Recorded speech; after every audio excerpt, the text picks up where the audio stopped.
तारीख 9 दिसंबर 2023 मुंबई से 50 किलोमीटर दूर पडगा गांव में अचानक एनआईए की टीम पहुंचती है 400 से ज्यादा पुलिस फोर्स के साथ।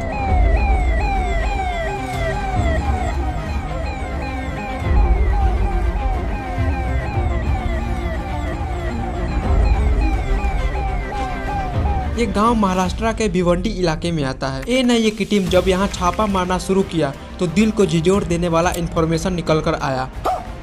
इस गांव में आईएसआईएस का खुलासा हुआ, जिसका प्लान था मुंबई में ताज होटल से भी बड़ा अटैक करने का। जिसका प्लान था बेरोजगार युवाओं को ब्रेन वॉश कर जगह जगह टेरर अटैक कराना।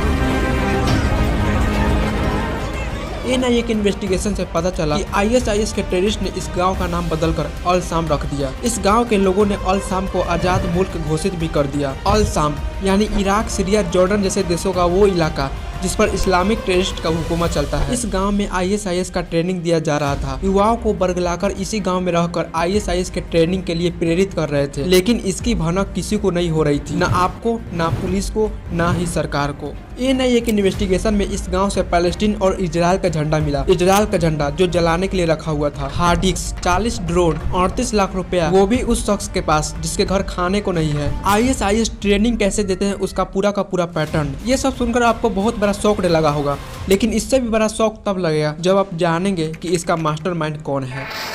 साकिब नाचन ये वही शख्स है जो 1991 में मुंबई बम ब्लास्ट में शामिल था। इस केस के लिए साकिब नाचन को आजीवन कारावास का सजा हुआ, लेकिन सुप्रीम कोर्ट के जज ने इसे घटाकर सिर्फ 10 साल का सजा कर दिया। सुप्रीम कोर्ट के इस फैसले ने 2002-03 के मुंबई बम ब्लास्ट में दर्जनों भर लोगों की जान ले ली। सजा काटने के बाद साकिब नाचन 2001 में जेल से बाहर आता है। जेल से बाहर आते ही 2002 में फिर से मुंबई में बम ब्लास्ट होता है और इस बम ब्लास्ट का मास्टरमाइंड भी साकिब नाचन ही था। फिर से 10 साल का सजा होता है और 2012 में साकिब नाचन जेल से बाहर आ गया, यानी लोगों की जान सिर्फ 10 साल के सजा के बराबर थी उस समय। 2012 में जेल से बाहर आने के तुरंत बाद एडवोकेट मनोज राजचंद को जान से मारने की कोशिश किया और इसके जुर्म में साकिब नाचन को 10 साल का सजा हुआ। 2017 में जेल से बाहर आया और 2023 के अंत में एक और बम ब्लास्ट का प्लान था जो 1991-93 बम ब्लास्ट से भी बड़ा होता। 2002-03 मुंबई बम ब्लास्ट 26/11 हमला से भी बड़ी अटैक की तैयारी थी, लेकिन समय रहते इस साजिश का भनक एनआईए को लग गई, नहीं तो ना जाने कितने लोगों का जान चली जाती। ISIS and spreading terror. अकेला आजम के घर में जो है एनआईए ऑफिसर ने जाके अंडर 160 की विटनेस का नोटिस सर्व किया था।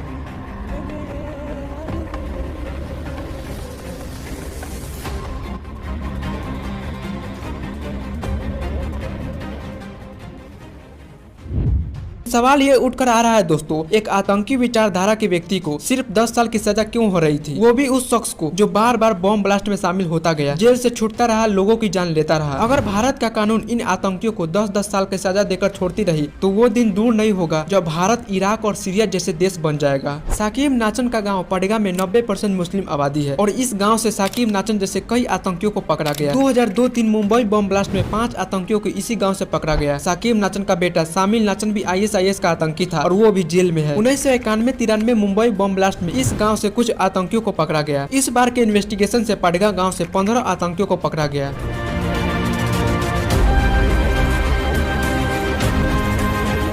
साकिब नाचन अकेला नहीं है, इसके साथ हजारों की तादाद में लोग हैं जो भारत के कोने कोने में बैठकर साजिशें रच रहा है। इसलिए एनआईए ने कर्नाटक, झारखंड, दिल्ली जैसे जगहों पे रेड मारा। लगभग 41 जगहों पे एनआईए ने रेड मारा। बिहार में भी कुछ महीने पहले फुलवारीशरीफ में आतंकियों को पकड़ा गया। इतने जगहों से आईएसआईएस मॉडल को देखा गया। तो क्या भारत में बहुत बड़ा साजिशें रचा जा रहा है? क्या भारत को पाकिस्तान बनाने की षड्यंत्र रचा जा रहा है? क्या भारत को इराक और सीरिया जैसे आतंकियों का गढ़ बनाने की कोशिशें की जा रही है? ये सवाल आपके हृदय से उठना चाहिए। अगर इस वीडियो से कुछ सीखने को मिला हो तो सब्सक्राइब जरूर करें।